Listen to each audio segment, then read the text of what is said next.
आप तो पत्नी धर्म की बातें करती है महारानी, तो क्या ये आपके पत्नी धर्म के विरुद्ध नहीं कि आप कोई भी बात अपने पति से छिपाएं? महाराज, आप मुझ पर संदेह कर रहे हैं।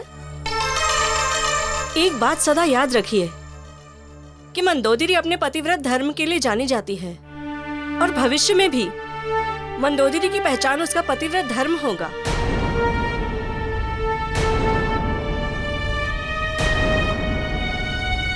और आज भी मैं अपना पतिव्रत धर्म निभाने गई थी।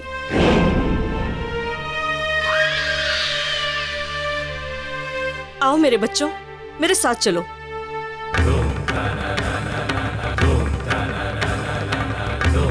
देखा दशानन,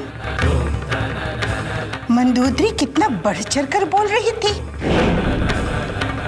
अपनी भूल के लिए क्षमा मांगना तो दूर, ऐसा प्रतीत हो रहा था जैसे उससे पूछकर तुमने ही कोई भूल की है। नहीं माते, महारानी पर हमें स्वयं से भी ज्यादा विश्वास है कि जो कुछ भी करेंगी, जहां भी जाएंगी, ये सब हमारे भले के लिए होगा। विश्वास है हमें। किंतु भाभी इस प्रकार एकाएक कहां जा सकती है? और ऐसा क्या है जो वे भैया रावण से भी छुपा रही है? अवश्य ही कोई गहरा रहस्य है इसमें।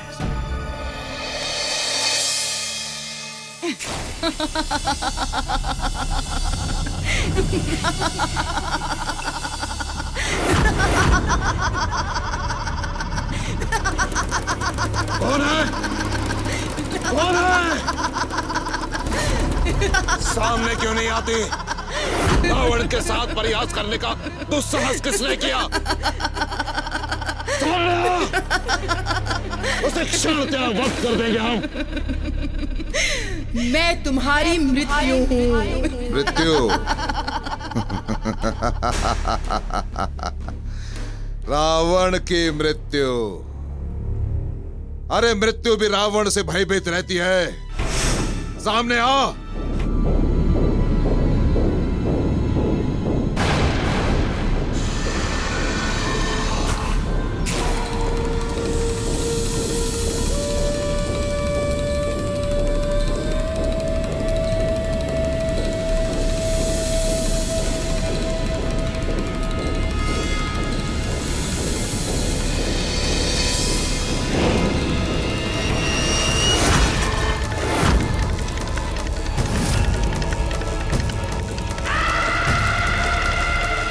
दशानन, मेरा श्राप है तुझे। एक स्त्री के कारण ही तेरा विनाश होगा। स्त्री को पाने की लालसा ही तेरे विनाश का कारण बनेगी।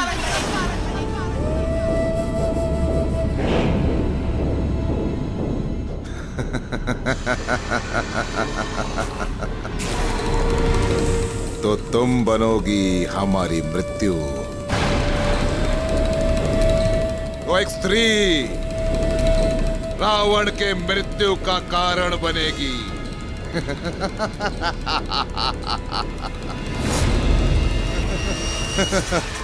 वेदवती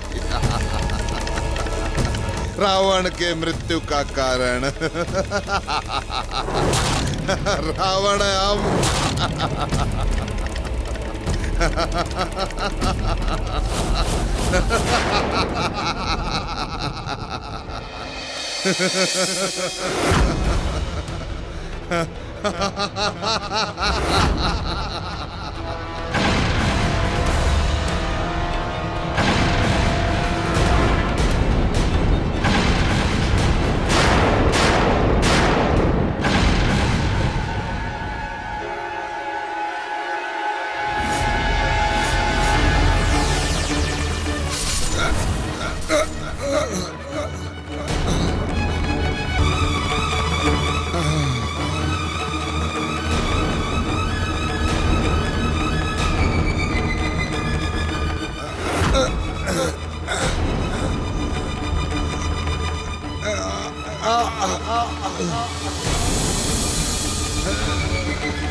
नहीं,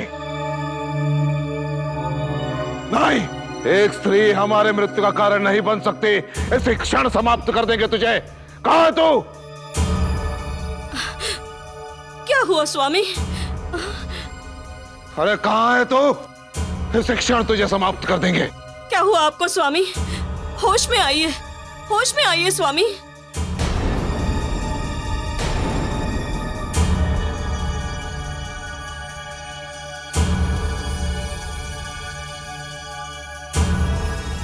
महारानी, क्या एक स्त्री हमारी मृत्यु का कारण बन सकती है? क्या एक स्त्री हमें रावण को मार सकती है?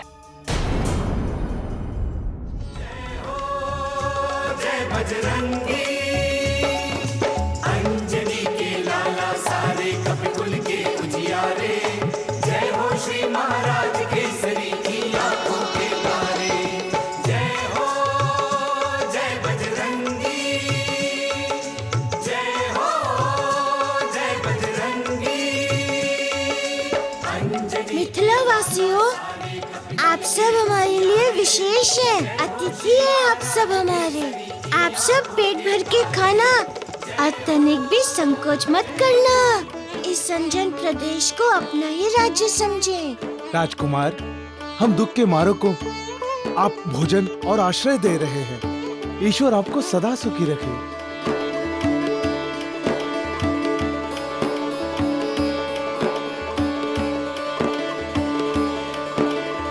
तुम कब आए?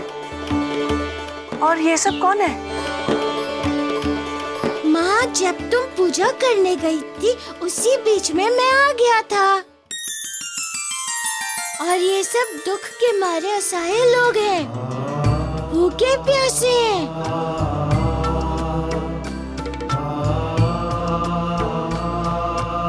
मारुति, भूखे प्यासों को खाना खिलाना अच्छा है, किंतु ये सब आए कहाँ से?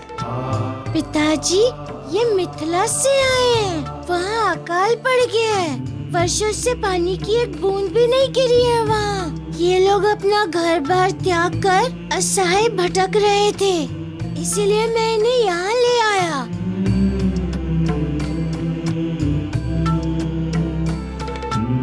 महाराज, आपके पुत्र तो बड़े ही दयावान हैं। आज इनके कारण ही हम सबका जीवन बच पाया है, अन्यथा हम सब भूखे प्यासे जाने कहां भटक कर मर गए होते।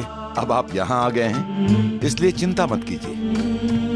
जब तक मिथिला की स्थिति ठीक नहीं होती, तब तक आप हमारे अतिथि होंगे। आप सबके भोजन पानी की व्यवस्था हम स्वयं करेंगे। धन्य हो अंजन प्रदेश, जहाँ के महाराज इतने दयालु हैं। आपको और इस धरती को हम सब मिथिला वासियों का शत शत नमन।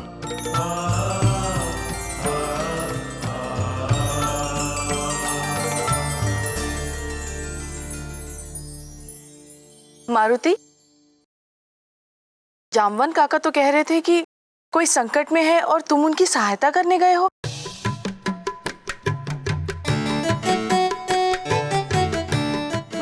वो माँ क्या है कि अंजना, तुम सदा मारुति को संदेह की दृष्टि से ही क्यों देखती हो? ये मिथिला प्रदेश के लोगों का संकट नहीं दिखाई दिया तुम्हें? ये इनका संकट दूर करने के लिए ही तो गया था।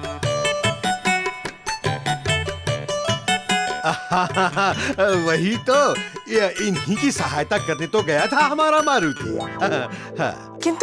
किंतु मैं तो ये कह रही। माँ, ये किंतु परंतु छोड़ो। तुम्हें अतिथियों के भोजन की व्यवस्था भी तो करनी है।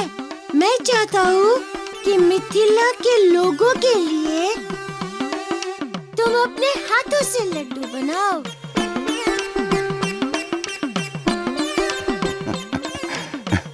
चलिए।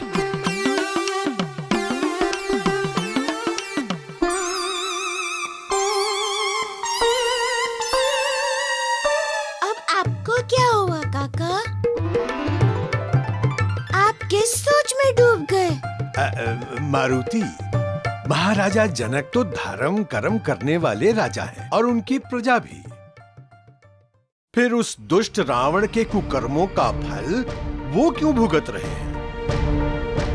जबकि दंड तो उस दुष्ट रावण को मिलना चाहिए जिसने ऋषियों के रक्त से भरा कुंभ मिथिला में जाके गाड़ दिया था। ये क्या अन्याय नहीं कि करे कोई और भरे कोई? काका, उस मूर्ख रावण को नहीं पता कि उसने स्वयं अपने हाथों से अपने ही नाश का बीज बोया है।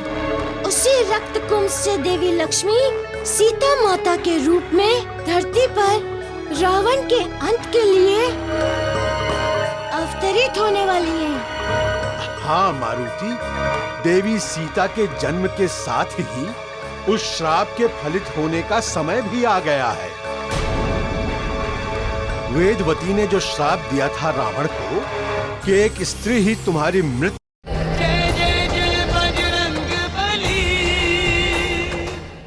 नहीं स्वामी, ऐसा नहीं हो सकता। आप महाबली हैं, आपको कोई नहीं मार सकता।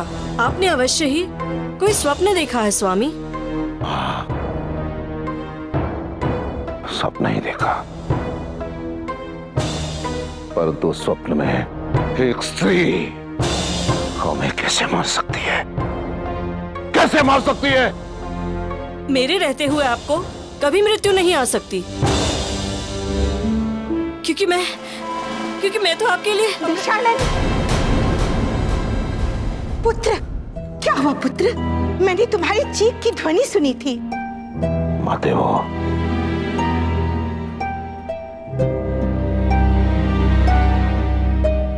महारानी हमारे जल लेकर आई है।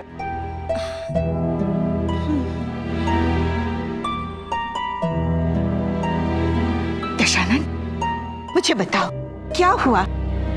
क्या हुआ था कि तुम इतने जोर से चिल्ला पड़े? माते, क्या कोई स्त्री हमारे मृत्यु का कारण बन सकती है? स्त्री? नहीं नहीं पुत्र, किसी स्त्री के हाथों तुम्हारी मृत्यु हो ही नहीं सकती है।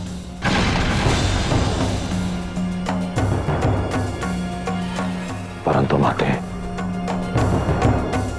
वर्षों पहले जो वेदवती ने हमें श्राप दिया था, क्या वो फलित होगा? दशानन, मेरा श्राप है तुझे। एक स्त्री के कारण ही तेरा विनाश होगा। स्त्री को पाने की लालसा ही तेरे विनाश का कारण बनेगी। बार बार माते हमारे स्वप्न में आकर वो इस श्राप का स्मरण करवाती रहती है। भयभीत हो जाते हैं माते, भयभीत हो जाते हैं। एक स्त्री? नहीं रावण, एक स्त्री के हाथों तुम्हारी मृत्यु हो ही नहीं सकती। तुम्हें स्मरण है, स्वयं परम पिता ब्रह्मदेव ने तुम्हें वरदान दिया था कि तुम्हारी मृत्यु केवल एक ही मनुष्य के हाथों होगी, और वो भी नर होगा।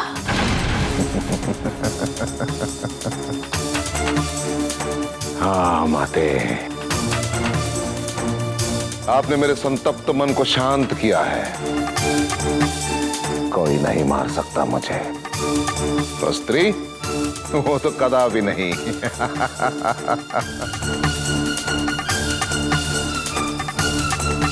स्वामी, ये चिंता उस पाप की काली छाया है जो कभी आपने किया है, किंतु मैं जानती हूँ कि आपको कुछ नहीं होगा। यदि एक बार अमृत आपकी नाभि में स्थापित हो गया तो आपके प्राण सदा के लिए सुरक्षित हो जाएंगे। मारुति, अब तुम बड़े हो गए हो, शिक्षा ग्रहण करने की आयु हो गई है तुम्हारी, इसलिए तुम्हारी माँ ने यह निर्णय लिया है कि तुम्हें गुरुकुल भेज देना चाहिए।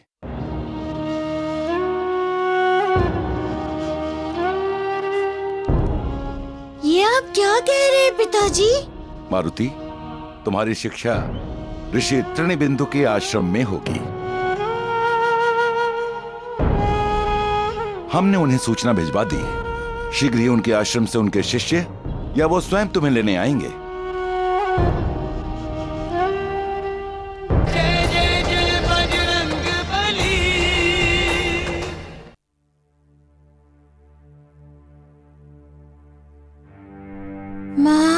क्या तुम मुझसे रुष्ट हो? क्यों अपने आंचल की छाव से दूर कर रही हो? क्या तुम मुझसे प्रेम नहीं करती?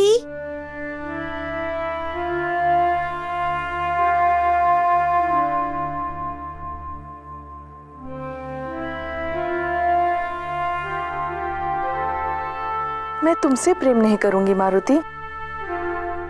अरे तुझ में तो मेरे प्राण बसते हैं। किंतु ये समझ लो कि हर बच्चे को इस आयु में ज्ञान प्राप्त करने के लिए गुरुकुल जाना ही पड़ता है। उसी से उसका विकास होता है, वे योग्य बनते हैं। किंतु माँ, मैं तुमसे दूर नहीं रह पाऊंगा। मारुति, माँ के आंचल के छांव के बाहर एक बहुत बड़ा संसार है और हर माँ यही चाहती है कि उसका पुत्र उस संसार के बारे में भी जाने, सबका रहन सहन सीखे, कैसे सबसे व्यवहार करना है उसका ज्ञान प्राप्त करे। और ये सब सामाजिक ज्ञान तो वो गुरुकुल में ही सीखता है मारुति।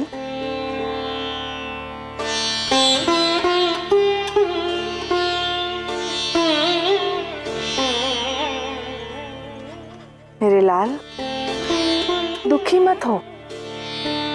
क्या तुम ये चाहते हो कि सब ये बोले कि मारुति की माँ ने ममता मोह के कारण अपने पुत्र को अपने पल्लू से ही बांधे रखा, उसे शिक्षा प्राप्त करने के लिए गुरुकुल भेजा ही नहीं और मारुति अज्ञानी ही रह गया?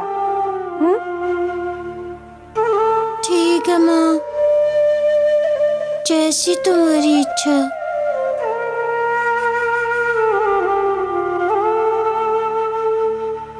अच्छा, अब चलो, भोजन का समय हो गया है और मैंने तुम्हारे लिए अपने हाथों से विशेष लड्डू बनाए हैं। चलो। माँ, तुम और पिताजी जाओ, मैं और जामन काका अभी आते हैं।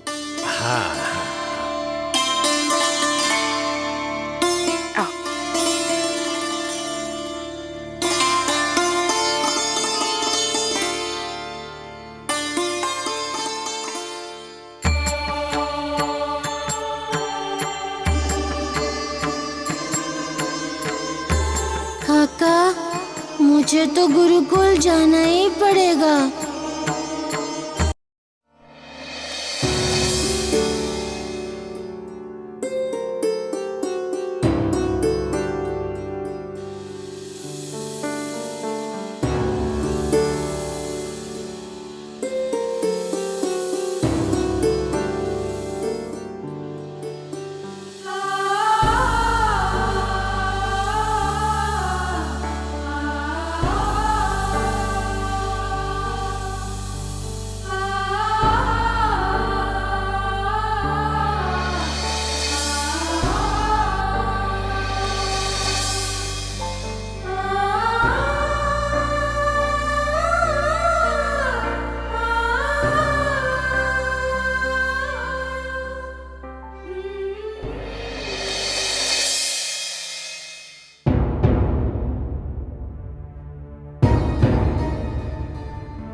काका, अब तो मुझे गुरुकुल जाना पड़ेगा। अब मिथिला वासियों का ध्यान आपको ही रखना है और उन्हें किसी भी तरह समझाकर वापस मिथिला भेजना है। मारुति, उनकी चिंता तुम मत करो, उन्हें मैं संभाल लूंगा। किंतु चिंता तो इस बात की है कि भविष्य में क्या होगा। तुम तो गुरुकुल में रहोगे और प्रभु श्री राम ने कोई आदेश दिया तो उसे तुम कैसे पूरा करोगे? काका, भविष्य में जो सबसे प्रमुख घटना होने वाली है वो है माता सीता का जन्म। रावण के विनाश का द्वार माता सीता के जन्म से ही खुलने वाला है, परंतु उस घटना में अभी कुछ समय शेष है। मारुति, महाराजा जनक ने विद्वानों के सम्मेलन में रावण को महाविद्वान की उपाधि देने से मना कर दिया था। तभी से रावण ने महाराजा जनक से बदला लेने की ठान ली थी। जनक, ये अपमान हम जीवन भर नहीं भूलेंगे, कभी नहीं भूलेंगे। उसी चिढ़ में महाराजा जनक के राज्य की धरती में रावण ने उस श्रापित रक्त कलश को दबा दिया। वो रक्त कलश ही तो रावण के विनाश का द्वार है काका। उसी कलश से माता सीता का जन्म होना है। हाँ?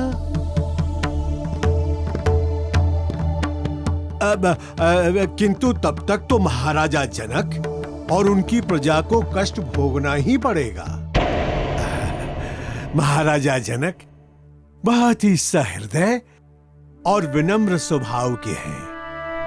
अपने ऊपर आए हुए कष्टों को तो वो सह लेंगे, किंतु उनकी प्रजा पर आए हुए कष्टों को देखकर न जाने उन पर क्या बीत रही होगी।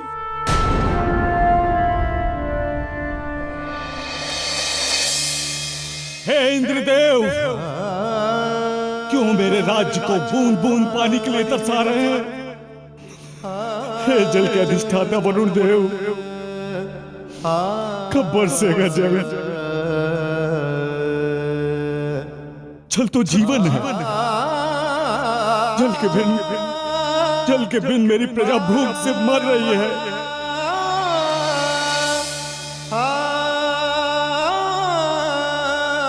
हे इंद्रदेव, हे वरुण देव, अब मैं अपनी प्रजा का दुख नहीं देख सकता। चाहो तो आप मेरे प्राण ले लो।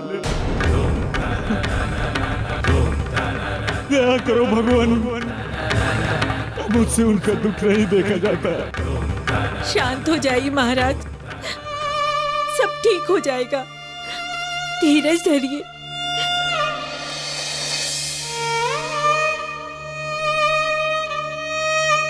कब तक धीरज धरूं महारानी, कब तक धीरज धरूं?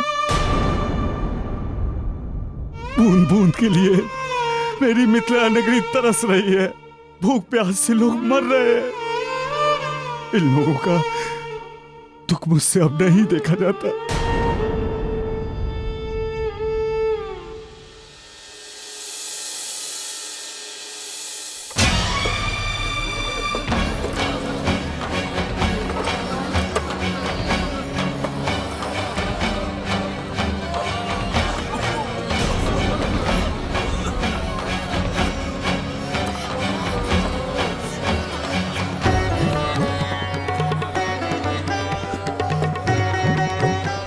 कहां जा रहे हैं? कहां जा रहे हैं आप सब लोग? इस मिथिला नगरी की धरती को छोड़कर मत जाइए। भगवान पर भरोसा रखिए, सब ठीक हो जाएगा। हाँ। मुझसे जो बन पड़ेगा वो सब करूंगा आप सबके लिए।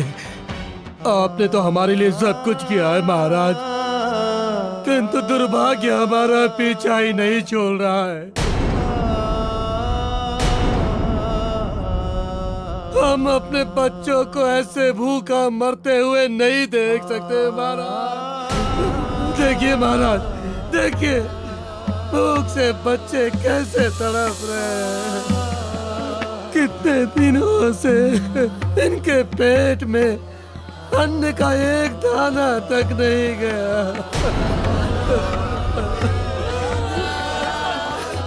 आपके कहने पर हम अपनी जान तक दे सकते हैं महाराज,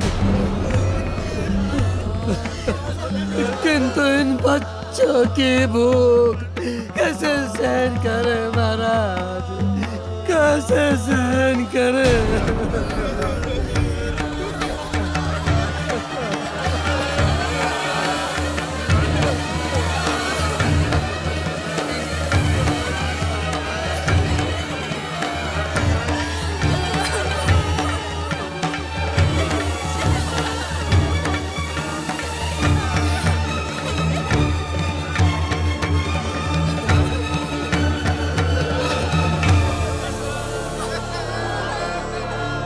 क्षमा कर दीजिए,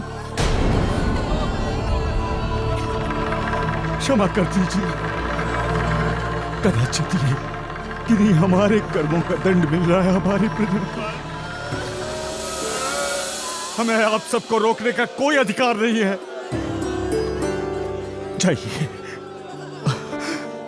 जाइए, जैसे भी हो सके अपने और अपने बच्चों के प्राण बचा लीजिए। जाइए।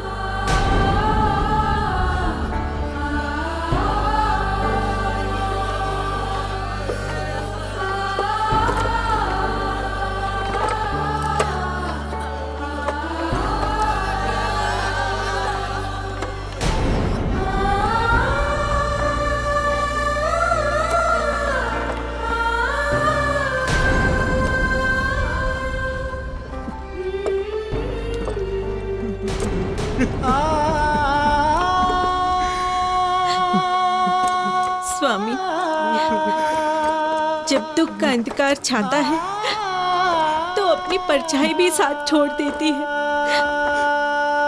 साहस से काम लीजिए, ये दिन भी नहीं रहेंगे। कहाँ से लाऊं मैं इतना साहस? हे धरती माता, मेरा दुख देखकर आपकी भी छाती फटी जा रही है।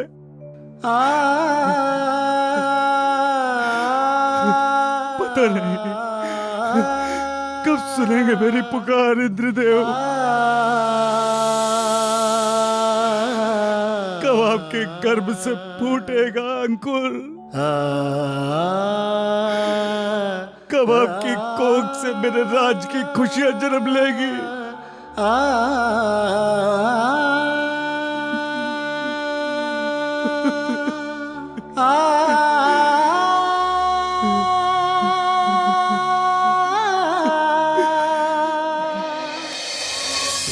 नारायणाय नमः। ओम लक्ष्मीकांताय नमः। पद्मनाभाय नमः। सच्चिदानंदाय नमः। जय जगदीश हरे, जय जगदीश हरे।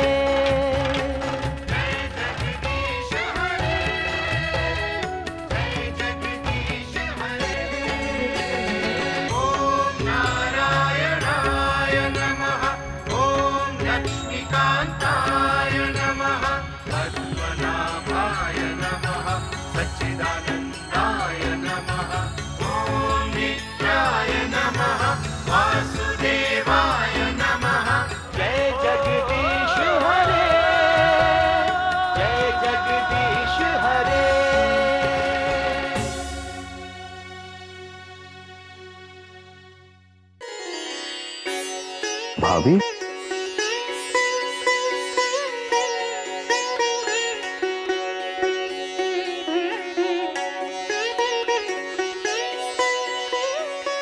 बताइए भाभी, ऐसी क्या आवश्यकता आन पड़ी थी जो इतनी रात गए आपको अकेले यहां आना पड़ा?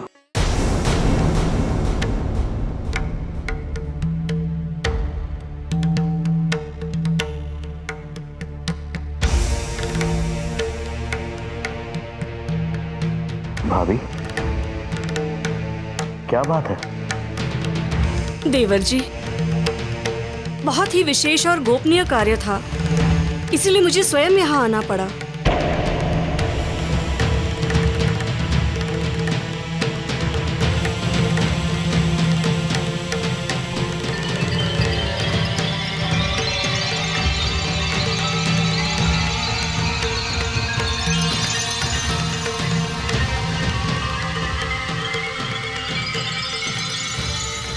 ये क्या है भाभी? देवर जी, ये अमृत है।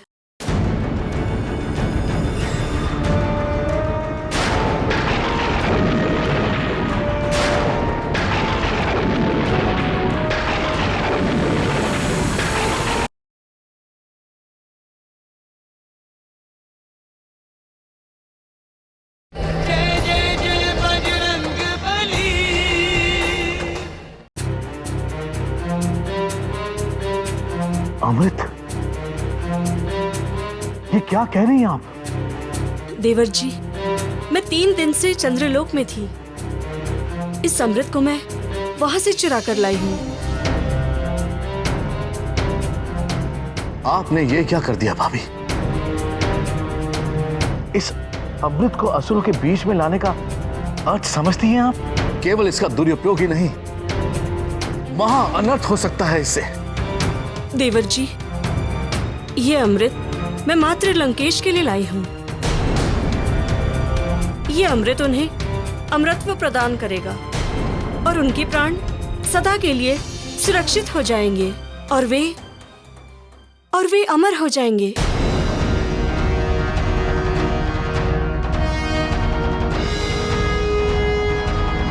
भाभी, क्या आप जानती हैं कि आप जो कुछ भी करने जा रही हैं वो सृष्टि के नियम के विरुद्ध है। यहाँ किसी के भी अमर होने का अर्थ है प्रकृति के नियम को तोड़ना। मुझे सब ज्ञात है,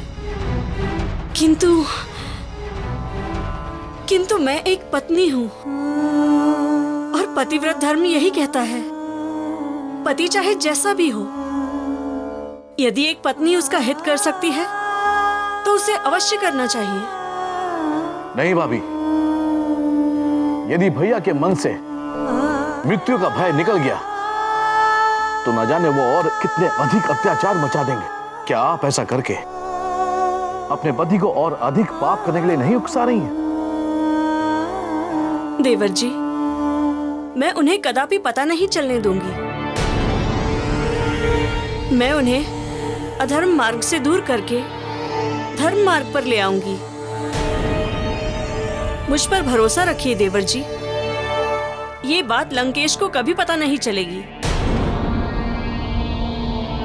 भाभी, ये भेद आप कब तक छुपा पाएंगे? यदि भैया को ये भेद आप और मैं ही जानते हैं, ये सदा हमारे बीच में ही रहेगा। मैं बस इतना ही चाहती हूँ कि आप ये अमृत लंकेश की नाभि में स्थापित करने में मेरी सहायता करें।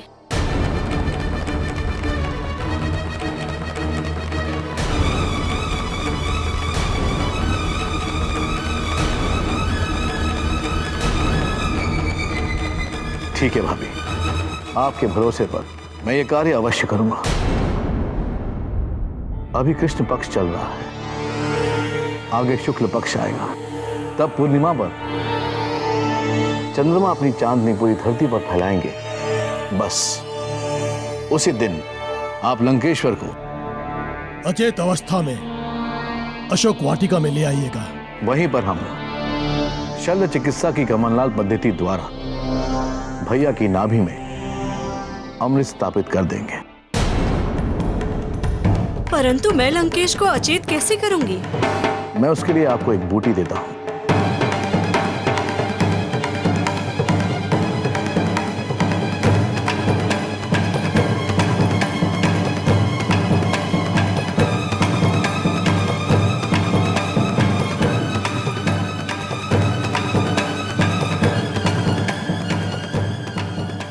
भाभी, पूर्णिमा की रात को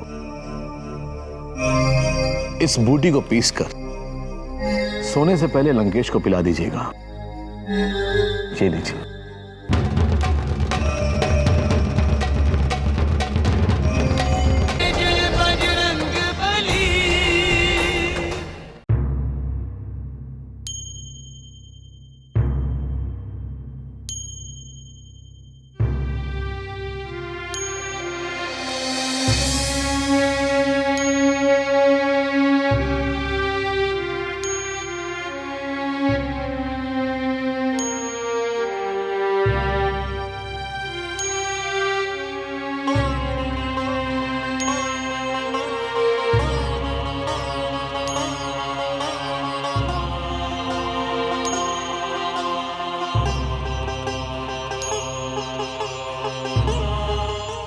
सब अभी तक यूं ही बैठे?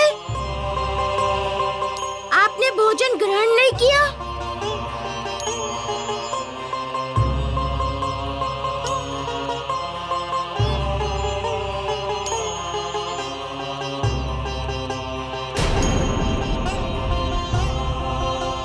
क्या हुआ आप सबको? क्षमा करें राजकुमार, हम ये भोजन ग्रहण नहीं कर सकते।